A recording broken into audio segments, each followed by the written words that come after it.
Oh. Try natin tong purple whitening strips kung effective ba talaga siya. So kung makikita nyo, hindi kaputian yung ngipin natin, lalo na sa mga coffee lover, yan yung problema, yung paninilaw ng ngipin dahil nga nag-i-stain siya sa teeth natin. Ayan, open natin siya. So naka-per pack naman pala siya. Ganito siya guys. Ayan, naka-per pack. So meron siyang 7 pieces. Ayan, gamitan nyo na lang siya ng gunting para hindi nyo matamaan yung mismong strip. So medyo na hindi na siya nabuo. Ayan. So tanggalin lang natin. Ganito yung tsura niya. Ayan, gamitin na natin siya. Ito muna yung sa taas yung gamitin natin. Ayan. Taas to.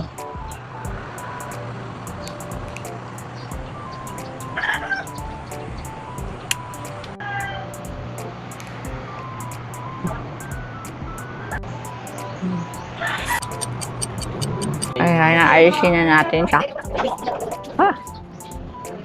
Oh.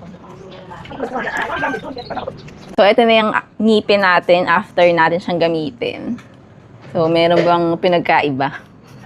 And medyo nag-lighten naman siya ng very lightable. Kaya kung gusto niyo din i-try, lagay ko lang yan sa link.